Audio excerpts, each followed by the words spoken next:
What's up guys, welcome back. Today we're going to do Frost Death Knight's Mage Tower Challenge. For completing any of the challenges available to your class, you'll get a recolor of the Tomb of Sargeras Mythic tier set.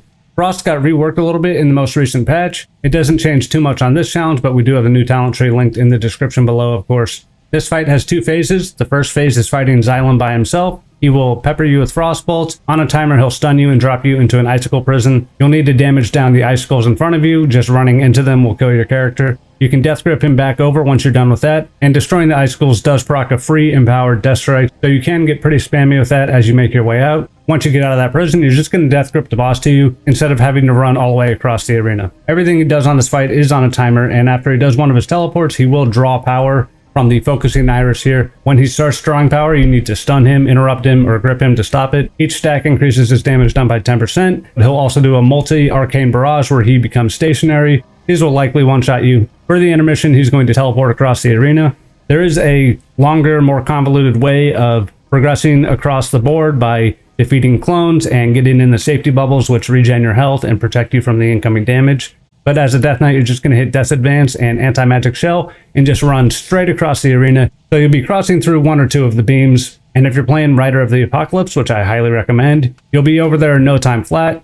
And you're not trying to pick him out amongst the mirror images. He will just be amongst them, obscured by a sparkling, glittery effect that you need to run into to get within melee range to pop him out of the phase. Previously, you could throw a Death and Decay down on it. That no longer works. You do need to be in melee range to pop him out. I highly recommend not using Anti-Magic Shell for anything, so you can make sure it's up for this phase. And always making sure you have a charger up so that if you get thrown in that phase, you're good to go. You would have time to use Anti-Magic Shell at the very beginning of the fight and have it up for that first intermission, but the gains from doing so are negligible. You'll mitigate a little bit of damage, or if your timing is really good, prevent the stun on that first icicle prison. You're not able to use AMS to just walk out of the prison without taking down the icicles. They just do way too much damage. This demonstration is with 0 consumables, 0 gems, 0 enchants, with the exception of Scout's March on your boots.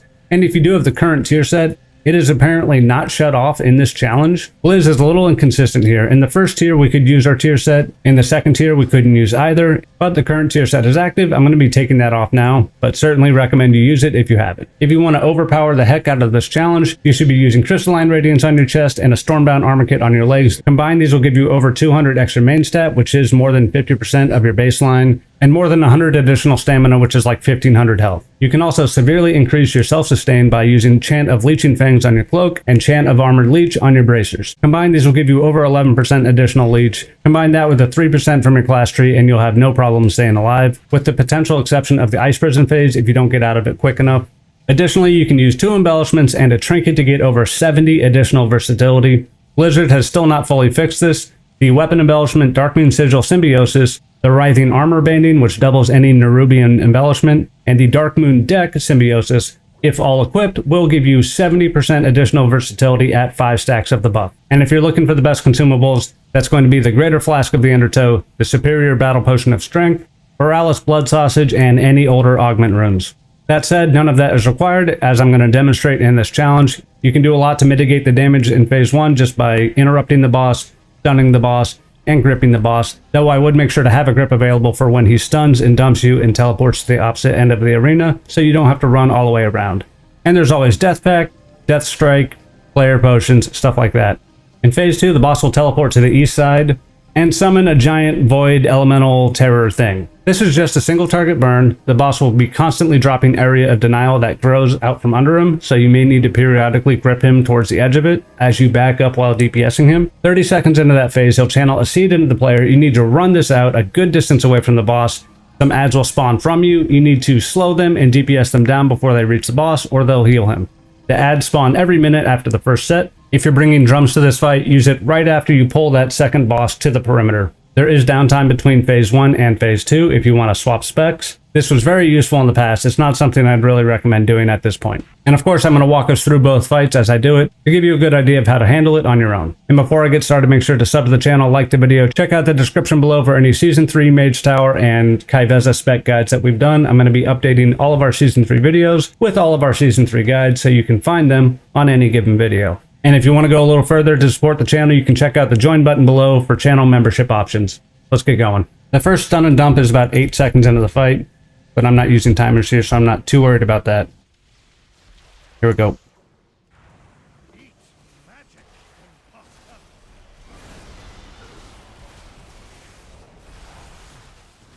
And after this Frostbolt, he's going to dump me. We're going to AMS this, see if we got the timing right. Yep. So there's no stun, but we are going to have to take out these Razor Ices. Also grip him over right now if we wanted. And you can just spam your Death Strikes. Our blood draw went off, that's fine. We interrupt boss. And again, the damage is just very high right now for the spec, so not too worried about it. You can throw a stun out there, that will stop him from the little teleport. He'll also like mirror your current position on the teleport, so if you want to get kind of close to the middle, Death Pack that, and just spam our Death Strike here. Full healing ourselves as best we can. Takes. So we're okay. Just not used to the lack of haste here. Probably going to drop us again very soon. But we're not going to AMS this because we're going to get the phase. We are going to Icebound Fortitude that. And we're going to Frost Scythe a little bit of this. It's a little dicey. But again, we're just proccing free Death Strike after free Death Strike. So, easy peasy. And if you have any Leech enchants, you're going to be just fine on this. Any additional primary stat enchants, you're going to... Oh, here's the phase. So we AMS and Horsey, and then we just run into the Sparkle area, and just getting in melee range will kind of force him out. He's going to draw power. No, he's going to Shadow Barrage and then draw power shortly after. This will one-shot you, but doesn't do any, like, additional damage. Here it comes. No? Am I crazy? There it is. We just interrupt that. You could also stun it. You could also grip him. And we're going to get him over here because he's going to do the dump and run. And we'll just Horsey this. Could have, like, ran through with AMS, but you just want to save that in case we get the phase again. I think we are going to. And we stun him, stop that damage, and here's the phase again. So we Horsey and AMS, and run to the Sparkle. And he ends this, you know, phase 1 when he gets to 10%, so... Just want to save your drums for the second fight, because if you have any trouble on damage on this one, it's likely going to be trouble on the next one for timing. And we're going to Lichborn and spam our Death Strike. Death Pact there. Not bad to do the old Frost Scythe on that. Come on. We gonna grip you?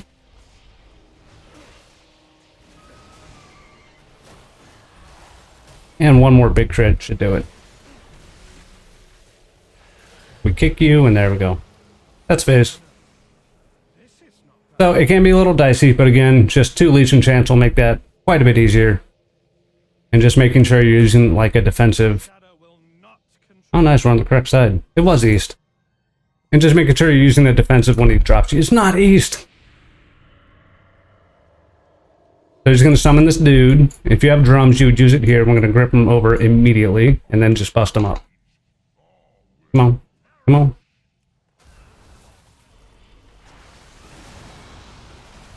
And we got new Breath of Sindragosa, which is just, you know... You just extend it with, like, Killing Machine and Rhyme instead of expending runic power. We're going to get our seed channel any second now. You used to be able to, like, interrupt this and, like, really screw yourself because it would just go off immediately in melee. You can't do that anymore. See this timer here, Seed of Darkness. We also have AMS. You don't really need it, but, you know, every bit helps. Also, Remorseless Winter.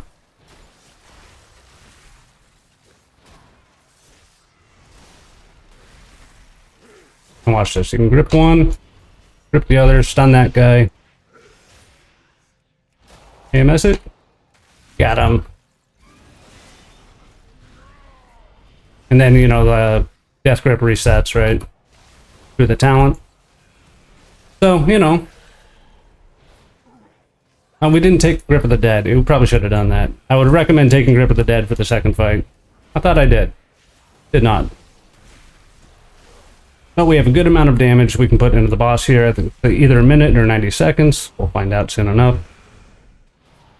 And you're probably not going to die to his melee attacks. You can throw out a Death Strike every now and then if you want to.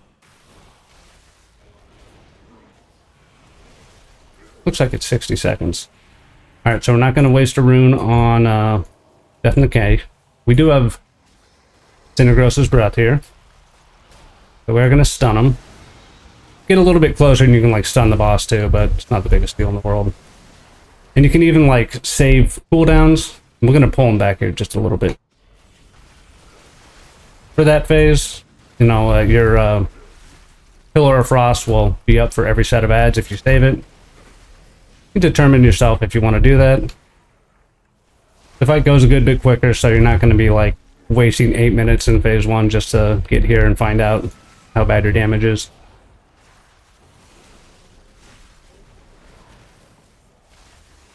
And we're at 30%. We got more than 30% of the room left, so we're looking good.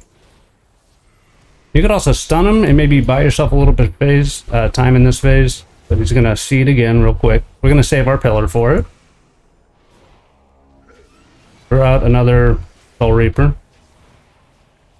Get that rhyme, and we're going to run well over here. Whale. Remorseless Winter's a little bit of a slow these days. It's not great, but...